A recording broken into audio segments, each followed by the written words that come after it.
Hello दोस्तों, नमस्कार। दिन भर की बड़ी खबर बिना देरी के बताएंगे, जहां पर अपने नागरिकों को अमेरिका की बड़ी एडवाइजरी, भारत के इन 2 राज्यों की यात्रा ना करें। बताएंगे दोस्तों, अमेरिका ने अपनी नई ट्रेवल एडवाइजरी में भारत के इन 2 राज्यों को लेकर क्यों एडवाइजरी जारी की, आखिर क्या होने वाला है, क्या कोई बड़ा अटैक होने वाला है और कौन से हैं वो दोनों राज्य, सबसे पहले बताएंगे। तो वहीं खालिस्तानी आतंकियों ने हिंदुओं को दी खुली धमकी, कहा वापस जाओ भारत, जिसके बाद हिंदू सांसद ने दिया उसको करारा जवाब। तो वहीं बीच समुद्र में मर जाता चीनी नाविक, बह रहा था खून, फिर हुई भारतीय नेवी की एंट्री, उसके बाद क्या हुआ दोस्तों, तो वहीं बताएंगे। क्या कंगना रनौत से छिन जाएगी सांसदी, मंडी सीट पर आम चुनाव ने हिमाचल में बढ़ा दी कंगना की धुक-धुकी। दोस्तों सारी जानकारियां आपको बताएंगे, पेंशन और रेलवे से जुड़ी। बस आप वीडियो का अंत तक बने रहेगा। और खबरों में आगे बढ़ने से पहले निरंतर विकास देखना चाहते हैं अपने भारत में, तो वीडियो को लाइक करके, चैनल को सब्सक्राइब करके, बेल आइकन दबा के कमेंट में जय हिंद अवश्य कह दीजिएगा। बात करें पहली बड़ी खबर की, जहां मणिपुर जम्मू कश्मीर ना जाए अमेरिकी। जी हां, कहीं भी हमला कर सकते हैं आतंकवादी, अपने ही नागरिकों को अमेरिका ने दी बड़ी एडवाइजरी। बता दें, अमेरिका ने अपने नागरिकों से मणिपुर जम्मू कश्मीर, भारत पाकिस्तान सीमावर्ती क्षेत्रों और देश के मध्य और पूर्वी हिस्सों में नहीं जाने को कहा है, जहां आतंकवादी और नक्सली सक्रिय हैं। भारत के लिए संशोधित यात्रा परामर्श में अमेरिका के विदेश विभाग ने कहा कि उसने पूर्वोत्तर राज्यों की जानकारी के साथ इसे अपडेट किया है। परामर्श में कहा गया है कि अपराध और आतंकवाद, नक्सलवाद के कारण भारत में अधिक सावधानी बरती जानी चाहिए। कुछ क्षेत्रों में जोखिम बढ़ गया है। कुल मिलाकर भारत को लेवल 2 पर रखा गया है, लेकिन देश के कई हिस्सों को लेवल 4 पर रखा गया है, जैसे जम्मू और कश्मीर, भारत पाकिस्तान सीमा, मणिपुर और मध्य और पूर्वी भारत के कुछ हिस्से। अमेरिकी विदेश विभाग ने कहा कि आतंकवाद और नागरिक अशांति के कारण केंद्र शासित प्रदेश जम्मू और कश्मीर सशस्त्र संघर्ष की आशंका के कारण भारत पाकिस्तान सीमा के 10 किलोमीटर के भीतर, नक्सलवाद, उग्रवाद के कारण मध्य और पूर्वी भारत के कुछ हिस्सों तथा हिंसा और अपराध के कारण मणिपुर की यात्रा ना करें। जी हां, परामर्श में अमेरिकियों को आतंकवाद और हिंसा के कारण पूर्वोत्तर राज्यों की यात्रा पर पुनः विचार करने की सिफारिश की गई है। यात्रा परामर्श में कहा गया है कि भारतीय अधिकारियों की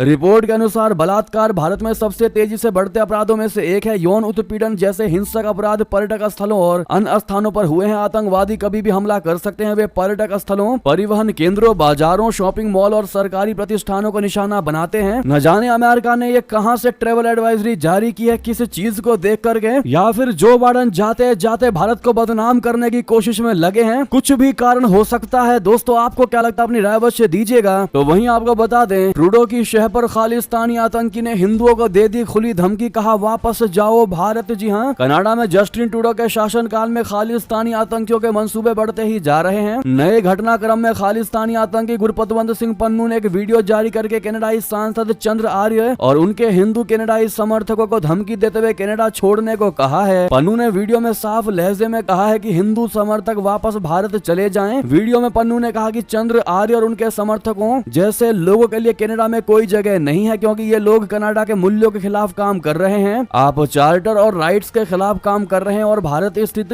अपने आकाओं के हितों को बढ़ावा दे रहे हैं। पन्नू ने वीडियो में कहा कि तुम सभी को अपनी नागरिकता त्याग देनी चाहिए और अपनी मातृभूमि भारत वापस चले जाने चाहिए। पन्नू ने सांसद आर्य पर आरोप लगाते हुए कहा कि आप और आपके समर्थक खालिस्तान समर्थक सिखों के खिलाफ हिंसा को बढ़ावा दे रहे हैं। पन्नू ने वीडियो संदेश में कहा कि हम खालिस्तान समर्थक सिखों ने दशकों से साबित कर दिया है कि हम कनाडा के प्रति वफादार हैं। उधर कनाडाई हिंदू सांसद चंद्र आर्य ने पन्नू की इस हरकत पर कड़ी प्रतिक्रिया देते हुए कहा कि कनाडा उनकी भूमि है और उन्होंने देश के बहुसांस्कृतिक ताने बाने को समृद्ध किया है। उन्होंने कहा कि हम तुम्हारी गीदड़ भभकी से डरने वाले नहीं है। हमने अपने खून पसीने और अतुलनीय योगदान देकर कनाडा को समृद्ध बनाया है। यहाँ हिंदू संस्कृति का लंबा इतिहास रहा है और कोई भी हमें यहाँ से भगा नहीं सकता। यानी कि दोस्तों चंद्र आर्य जी ने सिर्फ 2 शब्दों में ही इतनी बड़ी बात कह दी कि पन्नू जल कर राख हो जाएगा उनके बयान को सुनते ही। जी हाँ, बहरहाल जिस प्रकार से खालिस्तानी आतंकवादी कनाडाई पीएम ट्रूडो की शह पर हिंदुओं को खुली धमकी दे रहा है और भारत वापस चले जाने की धमकी दे रहा है, इस पर आपकी क्या राय होगी दोस्तों? एक भारतीय होने के नाते जवाब जरूर दीजिएगा। तो वहीं बता दें, बीच समुद्र में मर जाता चीनी नाविक, बह रहा था खून, फिर हुई भारतीय नेवी की एंट्री, उसके बाद बता दें क्या हुआ। दरअसल भारतीय नेवी ने बीच समुद्र में फंसे एक चीनी नागरिक की इंसानियत के नाते जान बचाकर सफल ऑपरेशन को अंजाम दिया। 23 जुलाई को मुंबई स्थित समुद्री बचाव समन्वय केंद्र यानी MRCC को एक बल्क करियर जोहोंग शान मैन से एक इमरजेंसी कॉल प्राप्त हुई। ये जहाज मुंबई से लगभग 200 नॉटिकल माइल्स दूर था। इसमें सवार 51 वर्षीय चीनी नाविक का गंभीर चोट के कारण भारी खून बह रहा था। इस आपातकालीन स्थिति में तत्काल रेस्क्यू ऑपरेशन चलाने की मांग की गई थी। इस मेडिकल इमरजेंसी का जवाब देते हुए भारतीय नौसेना ने सुबह करीब 6 बजे INS शिकरा से एक सीकिंग हेलीकॉप्टर लॉन्च किया। परिस्थितियां बेहद चुनौतीपूर्ण थी। 45 नॉट से अधिक की हवाएं चल रही थी। इसके बावजूद हेलीकॉप्टर ने सफलतापूर्वक चीनी मरीज को जहाज के ब्रिज विंग से एयर लिफ्ट किया। ऐसे में भारतीय नेवी ने यह बिल्कुल नहीं सोचा कि ये चाइनीज है, ये हमारे सेनाओं के हत्यारे देश से बिलोंग करता है। उसके बावजूद भी दोस्तों भारतीय नेवी ने इंसानियत दिखा करके इसकी जान बचाने की कोशिश की। लेकिन खुदा ना खास्ता यही चीज चीन के साथ होती तो वाकई में चाइना हमारे भारतीय को बचाने के बजाय उसको मार ही डालते। बहरहाल इस पर आपका क्या कहना है और भारतीय नेवी के इस कार्य की सराहना करते हैं कि नहीं, बताइएगा जरूर। तो वहीं बता दें, ट्रंप की जान को क्या फिर से है खतरा? अमेरिकी सीक्रेट सर्विस ने जारी कर दिया अलर्ट, मच गया हंगामा। दोस्तों अमेरिकी सीक्रेट सर्विस ने अमेरिका के पूर्व राष्ट्रपति और राष्ट्रपति पद के उम्मीदवार डोनाल्ड ट्रंप को बहुत बड़ी सार्वजनिक बैठकों या किसी भी तरह के सार्वजनिक समारोह से परहेज करने की सलाह दी है, मशवरा दिया है। हालांकि ये स्पष्ट नहीं है कि ये सलाह क्यों दी गई है। जैसे ही ये खबर सामने आई अमेरिकी राजनीतिक हलकों में हंगामा मच गया। कई लोगों ने सवाल उठाया है कि क्या ट्रंप पर दोबारा हमले का खतरा है। तो आपको बता दें, वॉशिंगटन पोस्ट की रिपोर्ट के मुताबिक सीक्रेट सर्विस ने ट्रंप को किसी भी बड़ी सार्वजनिक सभा में शामिल न होने की सलाह दी है। सीक्रेट सर्विस ने यह भी कहा है कि ये सलाह सुरक्षा कारणों से दी गई है। हालांकि ट्रंप की सुरक्षा कंपनी ने यह भी कहा है कि बंद कमरों की बैठक पर कोई आपत्ति नहीं है। गौरतलब है कि किम्बरली सिएटल ने 17 जुलाई को सीक्रेट सर्विस के प्रमुख के पद से इस्तीफा दे दिया था। तो वहीं दोस्तों आपको बता दें, ड्रैगन ने बढ़ाई भारत की टेंशन। चीन में लैंड हुए यूएई के मिराज 2000 फाइटर जेट, आखिर क्या है वजह? बता दें, यूएई और चीन की वायुसेना इन दिनों चीन में युद्धाभ्यास कर रही है, जिसने भारत की टेंशन को बढ़ा दिया है। भारत से लगते हुए लद्दाख बॉर्डर पर यूएई के 6 मिराज 2000 विमानों की मौजूदगी सिरदर्द बढ़ाने वाली है। एक तरफ जहां भारत सतर्क हो गया है तो वहीं ताइवान की भी नींद उड़ी हुई है। खबर है कि चीन अपने रडार से मिराज को ट्रैक करने की एक्सरसाइज कर रहा है। बता दें कि 10 जुलाई 2024 को यूएई और चीन की वायुसेना ने शिनजियांग प्रांत में दूसरे अभ्यास फाल्कन शील्ड की शुरुआत की, जिसकी जानकारी चीन के राष्ट्रीय रक्षा मंत्रालय ने दी। हालांकि इसे होस्ट करने वाले एयरबेस की पहचान नहीं बताई गई है। सूत्रों के मुताबिक शिनजियांग में होटान हवाई अड्डे पर दोनों देश अभ्यास कर रहे हैं। ऐसे में आपके मन में यह सवाल जरूर होगा कि भारत को इससे क्या टेंशन होने वाला है, आखिर भारत की चिंता क्यों बढ़ी है? तो बता दें, भारत की चिंता इसलिए बढ़ी है क्योंकि चीन के शिनजियांग का होटान हवाई अड्डा लद्दाख के नजदीक है और कुछ महीने पहले ही यहाँ चीन ने J-20 स्टील्थ लड़ाकू विमान की भी तैनाती की थी। खबर है कि अपने रडार से चीन मिराज 2000 को ट्रैक करने के अभ्यास में जुटा हुआ है। दोस्तों तो वहीं बता दें, आतंकवाद से मिलकर निपटेंगे भारत समेत शंघाई सहयोग संगठन के 10 मेंबर देश। चीन में किया गया अभ्यास। जी हाँ, शंघाई सहयोग संगठन के सदस्य देशों के सुरक्षा अधिकारियों ने चीन में आतंकवाद से जड़ से निपटने के लिए अभ्यास किया। इसमें आतंकवादी संगठनों को करारा जवाब देने के लिए सभी देशों के जवानों ने बढ़ चढ़कर भाग लिया। उत्तर पश्चिम चीन के झिंजियांग उइगुर स्वायत्त क्षेत्र में आयोजित इंटरैक्शन 2024 में भारत की भी एक छोटी टुकड़ी ने अभ्यास किया। विश्व भर में बढ़ रहे आतंकवादी खतरों को देखते हुए शंघाई सहयोग संगठन के सदस्य देश चीन ने अभ्यास को लेकर सभी देशों को आमंत्रित किया था। एससीओ का मानना है कि आतंकवाद से निपटने के लिए एससीओ देश China, Bharat, Iran, Kazakhstan, Kyrgyzstan, Pakistan, रूस, ताजिकिस्तान, उज्बेकिस्तान और बेलारूस को मिलकर काम करने और इसका सामना करने की आवश्यकता है। तो वहीं बता दें, चीन के बाद अब अमेरिकी खैरात पर पलेगा पाकिस्तान। बाइडेन प्रशासन ने शहबाज को दिखाया लॉलीपॉप। जी हां दोस्तों, अब अमेरिकी टुकड़ों पर पलेगा पाकिस्तान। विदाई से पहले शहबाज शरीफ पर अचानक बाइडेन क्यों हुए मेहरबान? बता दें, अमेरिका इन दिनों पाकिस्तान पर डोरे डालने में कोई कसर नहीं छोड़ना चाहता है। इसी कड़ी में अमेरिकी विदेश मंत्रालय में दक्षिण और मध्य एशिया के लिए अमेरिकी सहायक सचिव डोनाल्ड लू ने मंगलवार को कहा कि अमेरिकी राष्ट्रपति बाइडेन ने अमेरिकी कांग्रेस से पाकिस्तान में लोकतंत्र और मानवाधिकारों का समर्थन करने के लिए $101 मिलियन की सहायता मांगी है। डोनाल्ड लू वही है दोस्तों जिन्हें पाकिस्तान तहरीक इंसाफ यानी पीटीआई के संस्थापक इमरान खान ने 2022 में अपनी सरकार को गिराने के लिए दोषी ठहराया था। लू ने अमेरिकी प्रतिनिधि सभा की एक समिति के समक्ष पाकिस्तान समेत दक्षिण एशिया के लिए बजट पर अपना बयान दर्ज कराया है। जी हां, डोनाल्ड लू ने कहा कि पाकिस्तान को यह धनराशि आतंकवाद से लड़ने, आर्थिक सुधारों का समर्थन करने और ऋण राहत प्रदान करने के लिए आवंटित की जाएगी। जी हां, तो वहीं बता दें, अब अमेरिकी टुकड़ों पर पलेगा ये पाकिस्तान। तो वहीं बाइडेन बाइडेन के मन की बात आज राष्ट्रपति पद की उम्मीदवारी छोड़ने के बाद राष्ट्र को करेंगे संबोधित। बता दें, अमेरिकी राष्ट्रपति जो बाइडेन राष्ट्रपति पद की रेस से हटने के बाद गुरुवार तड़के पहली बार देश को संबोधित कर रहे हैं। संबोधन के दौरान बाइडेन अपने फैसले के बारे में लोगों को जानकारी दे रहे हैं। इसके अलावा वो नवंबर में होने वाले राष्ट्रपति चुनाव के दौरान वर्तमान उपराष्ट्रपति और नई उम्मीदवार कमला हैरिस के लिए भी समर्थन की मांग करा है। बाइडेन के इस संबोधन पर पूरी दुनिया की निगाहें टिकी हुई हैं। जी हां दोस्तों, तो वहीं बता दें, रशिया का 11,000 किलोमीटर की रेंज वाली यार्स मिसाइल संग परमाणु अभ्यास, ये अमेरिकी B-52 का खौफ तो नहीं। आपको बता दें, रूसी सेना अमेरिकी B-52 परमाणु बम वर्षकों के खतरों के बीच एक महीने से भी कम समय में अपना दूसरा परमाणु अभ्यास कर रही है। रूसी रक्षा मंत्रालय ने घोषणा की है कि Yars mobile ground launch missile system ने अन्य युद्धाभ्यासों के अलावा एक काल्पनिक दुश्मन के हमले का मुकाबला करने के उद्देश्य से सैन्य प्रशिक्षण के हिस्से के रूप में रूसी मारी एल क्षेत्र में गश्त की। इसे अमेरिकी परमाणु हथियारों के खिलाफ रूस की आक्रामक युद्ध की तैयारियों से जोड़कर देखा जा रहा है। अमेरिका लगातार रूस से सटे इलाकों में अपने परमाणु बम वर्षक विमानों को भेज रहा है। इसी के खिलाफ रशिया भी अपने परमाणु हथियारों के साथ युद्धाभ्यास कर रही है। तो वहीं बता दें, अब चीन पाकिस्तान की मिसाइलों को धूल चटा देगा अपना भारत। डीआरडीओ ने कर दिया कमाल। जी हां, भारत ने बना लिया सुपर आयरन डोम, कांप उठेंगे चीन और पाकिस्तान। इंटरसेप्टर ने पृथ्वी 2 मिसाइल को उड़ाया। बता दें, भारत ने बुधवार को अपनी बैलिस्टिक मिसाइल रक्षा प्रणाली के दूसरे चरण का सफलतापूर्वक परीक्षण किया। इस दौरान 5,000 किलोमीटर की दूरी तक मार करने वाली शत्रु मिसाइलों से बचाव की देश में विकसित क्षमताओं का प्रदर्शन किया गया। रक्षा मंत्रालय ने यह जानकारी दी। मंत्रालय ने एक विज्ञप्ति में बताया कि उड़ान परीक्षण के दौरान सभी परीक्षण लक्ष्यों को 100% प्राप्त किया गया, जिससे संपूर्ण नेटवर्क केंद्रित युद्ध अस्त्र प्रणाली की पुष्टि हुई। विज्ञप्ति के अनुसार मिसाइल का परीक्षण ओडिशा के चांदीपुर स्थित एकीकृत परीक्षण रेंज यानी ITR में किया गया है। रक्षा मंत्री राजनाथ सिंह ने सफल उड़ान परीक्षण के लिए रक्षा अनुसंधान एवं विकास संगठन DRDO की सराहना की। उन्होंने कहा कि इस परीक्षण ने एक बार फिर भारत की बैलिस्टिक मिसाइल रक्षा क्षमता का प्रदर्शन किया है। मंत्रालय ने कहा कि DRDO ने 24 जुलाई को बैलिस्टिक मिसाइल रक्षा प्रणाली के दूसरे चरण का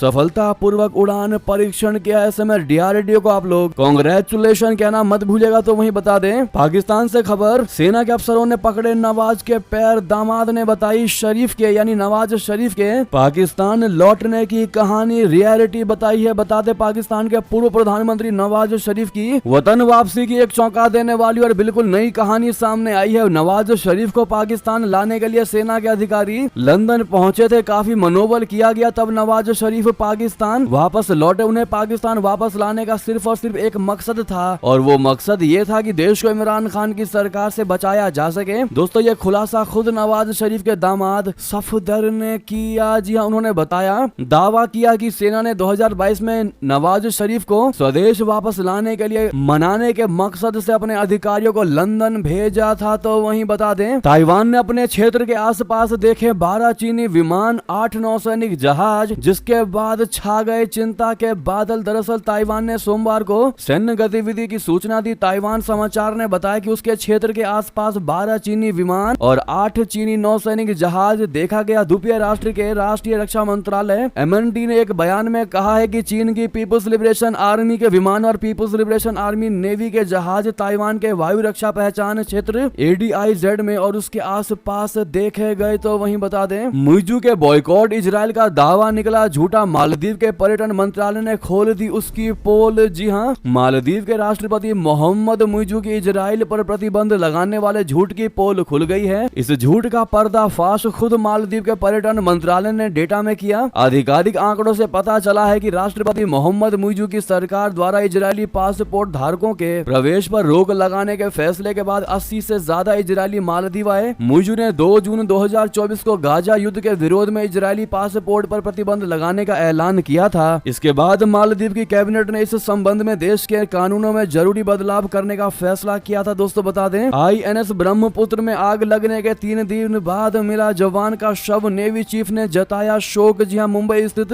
नौसेना के डॉकयार्ड में भारत के प्रमुख युद्धपोतों में से एक INS ब्रह्मपुत्र में भीषण आग लग गई थी। आग लगने के बाद से ही इस पर सवार मुख्य नाविक सितेंद्र सिंह लापता हो गए थे। बुधवार को मुख्य नाविक सितेंद्र सिंह का शव बरामद कर लिया गया है। अधिकारियों ने बताया कि रविवार शाम को आग लगने के बाद युद्धपोत INS ब्रह्मपुत्र बुरी तरह से क्षतिग्रस्त हो गया था और एक और झुक गया था। नौसेना के प्रवक्ता कमांडर विवेक मधवार डोभाल ने इस घटना को लेकर कहा कि गहन गोताखोर अभियान के बाद मुख्य नाविक सितेंद्र सिंह का शव बरामद कर लिया गया। तो वहीं बता दें, भारत बांग्लादेश के बीच व्यापार फिर हुआ शुरू। हिंसा के चलते 2 दिन के लिए किया गया था बंद। जी हां, भारत बांग्लादेश के बीच बुधवार को व्यापार फिर से शुरू किया गया। पड़ोसी बांग्लादेश में सरकारी नौकरी में आरक्षण के विरोध में हुई हिंसा को लेकर 2 दिन के लिए दोनों देशों के बीच व्यापार बंद कर दिया गया था। अधिकारियों ने बताया कि बांग्लादेश कस्टम ड्यूटी विभाग ने काम फिर से शुरू कर दिया है। वहां इंटरनेट की बहाली होने के बाद पेट्रोपाल, गोजा, डांगा, फुलबारी और महादीपुर समेत सभी बंदरगाहों से व्यापार शुरू कर दिया गया। तो वहीं बता दें, सिंगापुर का पासपोर्ट दुनिया में सबसे ज्यादा ताकतवर। आखिर पाकिस्तान और भारत की क्या है स्थिति बता दें। किसी भी देश की ताकत का अंदाजा उसके पासपोर्ट से लग जाता है। हर साल इनकी रैंक भी जारी की जाती है। इस बार भारत ने अपनी मजबूती दिखाई है, तो वहीं पाकिस्तान का पासपोर्ट भी थोड़ा सा सुधरा है। दोस्तों, हेनले पासपोर्ट इंडेक्स 2024 के मुताबिक दुनिया के ताकतवर पासपोर्ट देशों में एशियाई देशों ने मजबूत उपस्थिति दिखाई है। साल 2024 में भारत के पासपोर्ट ने 2 अंकों की उछाल लगाते हुए 82वां स्थान हासिल कर लिया है। तो वहीं भारत के पासपोर्ट पर 58 देशों में वीजा मुक्त प्रवेश मिलता है। साल 2023 में भारत की ग्लोबल रैंकिंग 84वें स्थान पर थी। वहीं पाकिस्तान ग्लोबल रैंकिंग में 100वें स्थान पर था।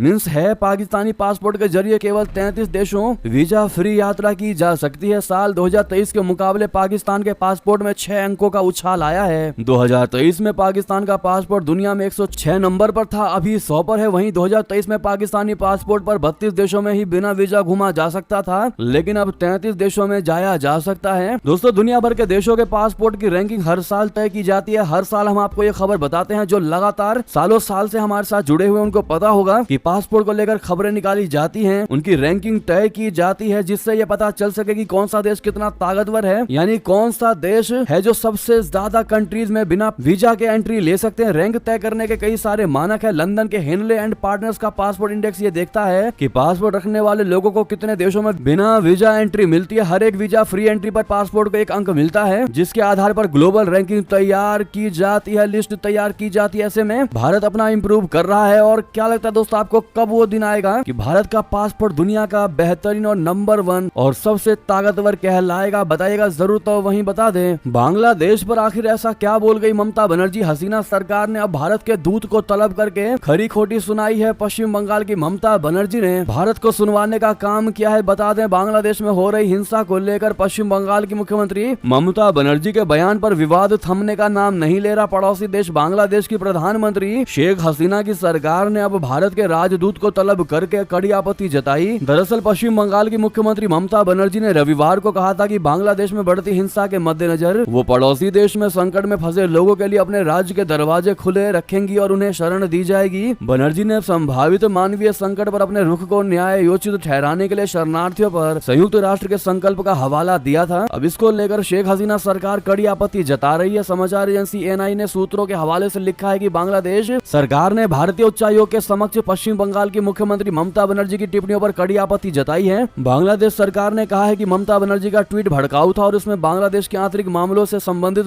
झूठे तत्व थे। इसके अलावा बांग्लादेश सरकार ने बताया कि वे सामान्य स्थिति लाने की कोशिश कर रहे हैं और पश्चिम बंगाल के मुख्यमंत्री की ऐसी टिप्पणी भ्रामक है। ऐसे में ममता बनर्जी जो ना कराए, आपकी इस पर क्या राय है दोस्तों, बताइएगा जरूर। तो वहीं अगली खबर बता दें, ओलंपिक ऑर्डर सम्मान मिलने पर प्रधानमंत्री नरेंद्र मोदी जी ने अभिनव को दी बधाई। कहा, हर भारतीय के लिए ये गर्व का पल, गर्व की बात। जी हां, भारतीय निशानेबाज अभिनव बिंद्रा को ओलंपिक आंदोलन में उनकी उत्कृष्ट योगदान के लिए अंतरराष्ट्रीय ओलंपिक समिति बोले तो आईओसी द्वारा ओलंपिक ऑर्डर से सम्मानित किया गया है। इस उपलब्धि के लिए प्रधानमंत्री नरेंद्र मोदी जी ने उन्हें बधाई दी। पीएम मोदी ने कहा कि हर ये भारतीय के लिए गर्व की बात है। पुरस्कार समारोह ओलंपिक के समापन से 1 दिन पहले 10 अगस्त को पेरिस में 142वें आईओसी सत्र के दौरान आयोजित किया जाएगा। पीएम मोदी ने एक्स पर लिखा कि हर भारतीय को इस बात पर गर्व है कि अभिनव बिंद्रा को ओलंपिक ऑर्डर से सम्मानित किया गया है। उन्हें बधाई, चाहे वो एथलीट के रूप में हो या उभरते खिलाड़ियों के लिए एक संरक्षक के रूप में उन्होंने खेलों और ओलंपिक आंदोलन में उल्लेखनीय योगदान दिया। ऐसे में आप लोग भी दोस्तों अभिनव बिंद्रा जी को कांग्रेचुलेशन, बहुत बहुत बधाई अवश्य कहिएगा कमेंट में। तो वहीं बता दें, क्या कंगना रनौत से छिन जाएगी सांसदीय मंडी सीट पर हुए आम चुनाव को? हिमाचल हाई कोर्ट में चुनौती। दोस्तों, हिमाचल प्रदेश उच्च न्यायालय में बुधवार को मंडी लोकसभा क्षेत्र के एक निर्दलीय उम्मीदवार ने नामांकन पत्र अस्वीकृति पर याचिका दायर करके इस सीट से भारतीय जनता पार्टी यानी भाजपा की उम्मीदवार कंगना रनौत की चुनावी जीत को चुनौती दी गई। याचिका याचिकाकर्ता के अधिवक्ता के मुताबिक